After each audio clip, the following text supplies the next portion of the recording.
You're listening to Hella Black, Hella Seattle, a podcast creating community for people of color in Seattle. I'm Eula, leading the interviews. I'm Elena, bringing you food reviews. And I'm Jazz, adding to your weekend plans. And we're all born and raised Seattle ladies. Hey! So you guys, welcome to the show. Hello. Hey. You may have just heard a handsome voice there. It was our guest for the month, Juan Jose Bocanegra. Thank you, Eula. All right, welcome. Yeah. So you guys, we're really excited that we're going to be having folks on for the entire month with us as we do our events and as we, bring our voices to you all. And, so we'll have like a little special guest every episode, which is really good. But first we want to get to Jasmine's events. So happy Thursday, y'all.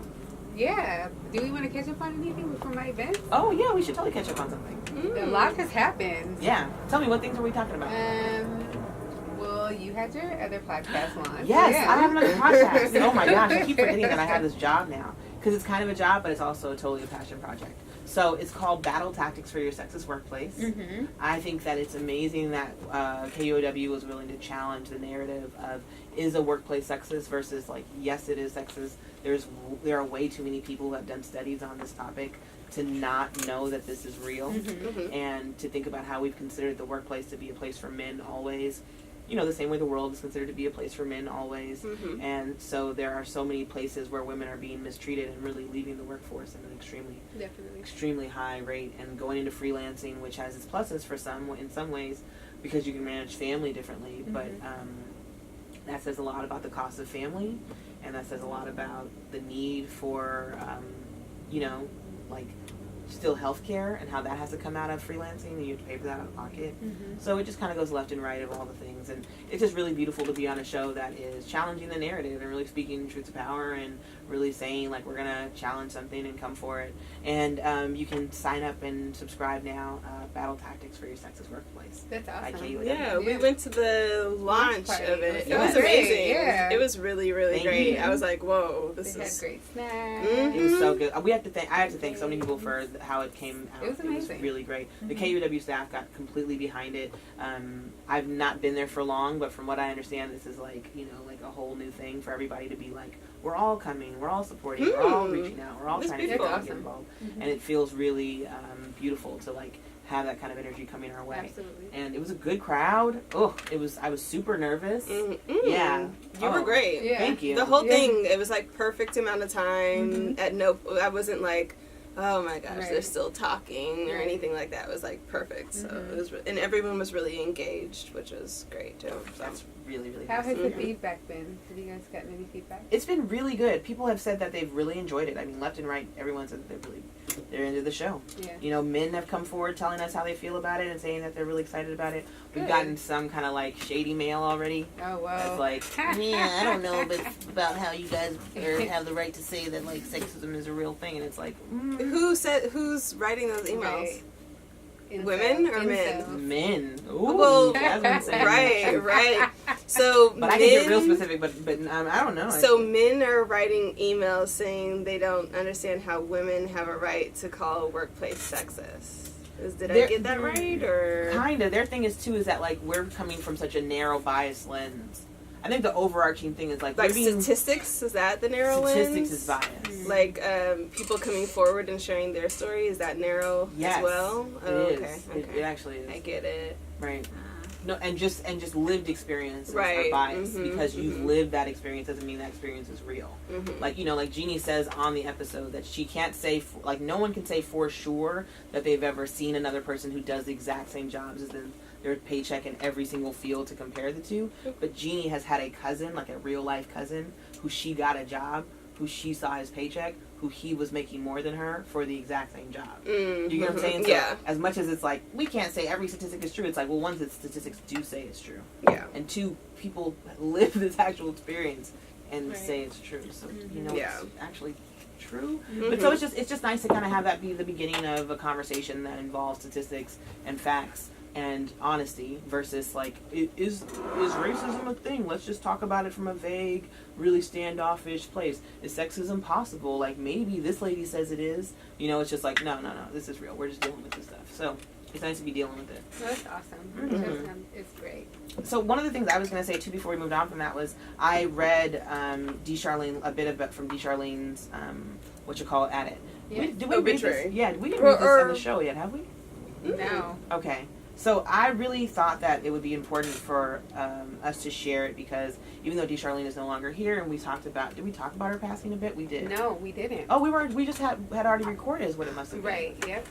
Well, Charlene, you guys, Williams was a hairstylist and the leader of the Central Area Chamber of Commerce. Jasmine had a fantastic interview that she did with her Mm-hmm. last year, which we should actually try to find. Yeah, because we have the long version, absolutely. and we will put that out actually because Maya will spruce that up for us. But Charlene passed away recently, and I wanted to read her obituary from the Facts, where she had a regular article. She said, "I knew that I was dying, but I'm not ready to go this soon. There is still a lot of work to do." So, real quick, she knew she had cancer, decided not to do chemo, and passed within 3 weeks of writing this. She said, "I want everyone to know that I worked hard and did my very best for my son, Anthony Williams, my daughter, Rita Green, and the Black community. We as a people have historically and continue to be oppressed and denied the same opportunities as others. We must learn to join forces, support one another, continue to fight for equality, and never give up. Also, get involved, show up to the meetings, and help do the work. You must pay attention to the city's plans. Remember, I tried to tell the Central District community in 1983 on Mayor Royer's task force that the city was planning to build high-rises and apartments like in China. I was talking about the gentrification of Seattle before the word gentrification became a buzzword for the Central District. Developers were planning to push the working class out and create two classes, rich and poor. Right. It's not about race, it's about class. I feel sorry for the poor white people because they are clueless about their future. The developers are given access to money, and in many cases, they never pay their loans. These debts are cleared on the backs of the working class. Yep. We are seeing the redistribution of wealth all over the world, and many people are not paying attention. It is now 2018, and most of the Black businesses and Black homeowners have been pushed out of the Central area. I ask that if you are not currently active in the community, to join an organization and begin to help serve our community and our people. If you are already active in the community, continue, because the job is not done yet. There is no time to make complaints about change if you are not going to help and become a change maker." You heard that, right? "I am now passing the torch on to you all and will watch the forward progress from heaven. Charlene Williams." That's awesome. Mm-hmm. That's great. So I just could not get over it, and I thought we had to share it. And I really appreciate Charlene for spending the time to give us the real word on the passing. So And I hope y'all heard it. So I wonder who's actually going to acquire all of her For real. antiques Land. now that she's, or even her antique pieces. Definitely her land. Oh my God! But she has so many beautiful photos, wigs. She's been a part of so much history. I asked her that, and she was just saying that it was going to her daughter, and I hope that her daughter donates it or gives it to the Northwest African American Museum. Yeah. Ooh, they should totally But do we'll that. see. I think her daughter's really, got her back. Her daughter's the one that wrote up the obituary and everything. It's awesome. Yeah. It's beautiful. Yeah. We did a beautiful Juneteenth party. Yeah, It was at fun. Imbar. Yeah, at Imbar. Yes. So Stas was DJing Yeah. there, and we found out about it like a month in advance or something, and because Stas she was having Her monthly pop pop-up at yeah, Imbar where she exactly. DJs, yeah. And it just happened to fall on Juneteenth. Exactly, and I remember I texted Yeah. her and I was like, "But you're DJing on Juneteenth," and I was like, "Hella black," and she was like, "Very black," and I was like, "Yes, Yes. we're doing it." Yeah. It was really great. It was fun. It was a lot of great. fun. Their Imbar is funny because They're bougie. they're very bougie. Nice. They're like, you need to have a reservation. But actually, once we got in there, they were so nice. Yeah, they were really nice. I thought they were super accommodating. Like, I had made a reservation online, and I think because of it, my reservation ended up being inside. And I think I called like the day of or the day before, and I was like, "Oh, can I get a seat outside?" And they were like, "No problem." So they got me a seat outside, and then I came in and my seat was outside, and I was like, "But can I get a seat over there Right. outside?" And they were like, "I can do that too." And I was like, "Yeah, you've moved me like 3 times. Thank you." Yeah, Yeah. and when I came in, because I made a reservation too, just to make sure that all of our friends would have reservations That's or would nice. have spaces, because you had to have a reservation. You couldn't just walk in. Okay. It was actually on the other side of the rooftop from where Elena was, and they reaccommodated and like moved us over to where we were closer together. So absolutely, they were accommodated. They were sweet. That's very, very interesting sweet. to have required reservation, but then to not ask people where they want to sit. Yeah. Yeah. And I only say that because, but then I mean also maybe because But you people probably- don't even know that they like can pick seats like that. Exactly. And I think also that, like, maybe I wasn't looking hard enough when I was booking the reservation. You know what I mean? But also, those sites are always weird. Those little Open table. Yes, open table agreed. is always funny. Agreed, because So it's like I just want to get a seat. exactly. Yes, and I I- was more concerned with just getting the seat Yes. than where it was going to be because I knew I could finagle something. Yeah. So And Yeah. I feel like that's probably part of the downfall, or why I wouldn't encourage us to do something at M-Bar again, because it's not one of those spaces where, you know, we can just walk in and have a good time. right. It's like you really have to be prepared and ready for this evening. You have to make a reservation. The drinks are not cheap. The food No. is not cheap there. Nope. It's not necessary. The food was bomb though. So it's I will elite. say Yeah. that. It's but overall, it's elite. You gotta have your It's phone elite. It is. charged. It is elite. It's which a is already rooftop struggle. in South Lake Union. Yeah. My first drink, I think it was like 14? after tip, it was 17. Whoa, Marvin said that your drinks were expensive. Yeah. His drinks He said were he got his cheaper drinks for than- cheaper, and he said he didn't know why. I don't know what And that people was don't think about. sexism is real, but Jasmine's being Boom. charged more for drinks. In We Marvin's had that time. conversation. He said his margarita was whatever he had was like $9. Mm-hmm. The second one I had was $11. The first one, that's so much. I spent Yeah. so much on drinks. I don't know, bro. Yeah, that was I'm fun joking, though. by the way. It was about great. The being sexist, I have no idea. It might be. Who knows? What else? And then we went to Tacoma this past weekend. Yes. And that was so much fun. We had a good did, time. Vice City Sundays in Tacoma. Mm-hmm. Yeah, and we had a little table there, and we did some live podcasting. We got some lunch. Yeah, it was a good time. A good time in Tacoma Tacoma. is Mhm. I hear Tacoma's becoming a city. It's great. Yeah. It's really cute. Mhm. Yeah. It's very welcoming. There's a lot of black people. Boca's Please, laughing. Please, feel free to chime in. So my We don't dad know a lot. always says when we drove past Tacoma, he said roll up the windows. Mhm. Oh yeah. It was a smelly place for sure. It still not, is. is it? No, it's still a Oh, smelly maybe the place windows because weren't Anna's rolled sister down. just bought its place in Tacoma, and we were driving through it. It's not, but also we were on the water.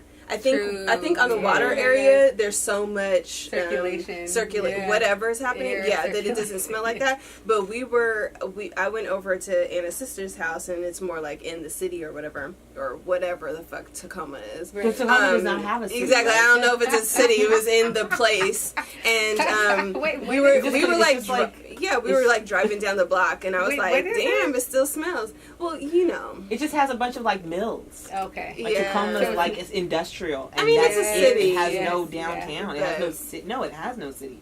It's like an industrial city. It's like people went to work at a mill and they went home. Yeah. And so Mhm. they don't have nothing that goes on over there. But it's been cleaned up a lot Oh yeah. But what is there compared to to do? what it was. And you could smell it when you come in the freeway. You still Oh, can. This has to be really a lot of wind blowing for that to happen because I mean, I could smell it from Federal Way sometimes. Oh It was so whoa. bad. Oh, that's deep. No, I think it's changed a lot. yeah. I think it has. Oh, It's God, gross. you know, Mhm. you look at it Also, I now, think the prices in Tacoma are rising fast. So if y'all are still trying to find a house, Yeah. I was just reading something. I mean, I didn't click the article, but I read the little snippet, and it said that the prices are up there. So No, I believe it. Get your But home also- now. But the thing is, for me, is I would not move to Tacoma unless I had a job that Right. allowed for me to not have to come to Seattle on Right. a regular basis, Absolutely. or if I could take a water ferry Yeah. from Tacoma here. or Why is there not they a have ferry they have from a Tacoma? train though. I don't need no train. I want a ferry. I want to have a relaxing ride to work. I want to feel like I live in Vashon. Yeah, the trains are nice. Though. It's on the water. Like that's the thing that's weird. Yeah. It's like it's on the water, and we Yeah. don't have one ferry from Tacoma Yeah. to Seattle. Right, Like, right. Like even if I were to visit Tacoma, I would much rather take a ferry True. than to drive to Absolutely. Tacoma. You drive through Federal Way, drive through Absolutely. all them places. Come yeah. on, City Yeah. of Seattle. Do things that people need. Well, City of Tacoma. Let's City- put it on some- them. Come on, City of Tacoma. Give us a reason to move. there. Exactly. Y'all Because, are trying to up the damn. business. But the thing is, I need to buy a house. I don't want to live in Tacoma. Never mind. It's cute. But though. maybe you need to It's buy some cute. land and just sit on it. I do That have too. some land near Tacoma. And there's Wait, it's gonna what? be the landing the landing for the canoe families that are coming in. You Mm. know, 'cause, I believe it's in July. The canoe families are coming in from the Sound. Mm-hmm. So Yeah. it's gonna be nice. The land of the Puyallups. That's Ooh, beautiful. wait, It's when beautiful. does this happen? Soon.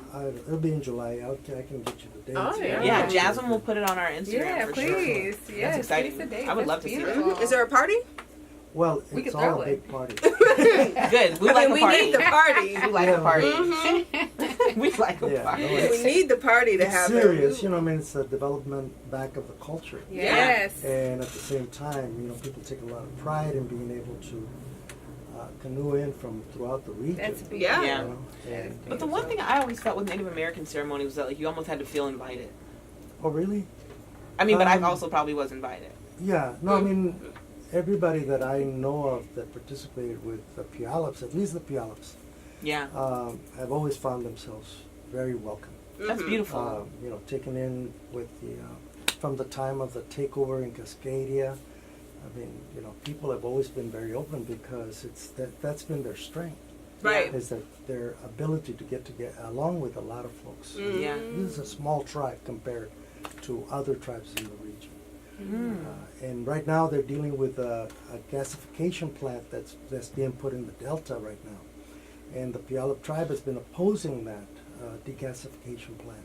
And it's a real Wait, I'm sorry. Did you say Degasification. degasification? What does that mean? Well, it compresses gas, Okay. and for shipping out of the country, Mm. and people are afraid that it's like a ticking bomb. Number one, Yeah, And it it's a- sounds like that. It's a big threat to the environment also, Mm. and so the tribe, the actual tribe, which has never been really the council, the tribal council, has been opposing that. Makes sense. Mhm. Oh, it's crazy the things that they're willing to put anywhere Well, yeah, no, there's to benefit. Anywhere just benefit but in them. their homes. Oh yeah, or near their Their resorts folks. well, Indian yes. country's been under attack forever. Oh, I mean, this is I all their mean- land. around the issue of gas and oil Yes. and coal. The Lummi people and the people up in the coast are, they're bringing that pipeline from Canada. Mm-hmm. And so people are preparing for this, an eventual stoppage of this pipeline. Right. And people are there's an environmental conference at Frank's Landing that's actually taking place tomorrow, Whoa. from tomorrow till Sunday, and everybody's welcome. And people are camping at Frank's Landing. Frank's Landing is actually the location where the Indian struggle started in this country. Mm. And, Where's It's that? 10 miles south of Olympia. Okay. There's a delta there, and it's in the back. It's about 2 miles from the freeway. Mhm. But if you put down Frank's Landing on your Google, it'll probably take you right Yeah. to it. Sounds Mhm. beautiful. And it's a really beautiful place. It's a community that lived there and struggled for years. Yeah. We ran a campaign to Washington D.C. there in the 70s, and in defense of the treaty rights, the struggle for self-determination for the Native communities there. Mm. Because the government's had their thumb on them so aggressively for so Yeah. long. I mean, the fact that they have to tell the government to get out of their business so much. Right. It's wild. It's like, first of all, we let you live here. Man. And then you are so aggressively in my business, telling me how to raise my children, telling me what to eat, what to drink, where to sleep, how to eat, How to talk. oh my God. They're taking away their kids. Yeah, Leaders, for you know? years. But I mean, I think people don't realize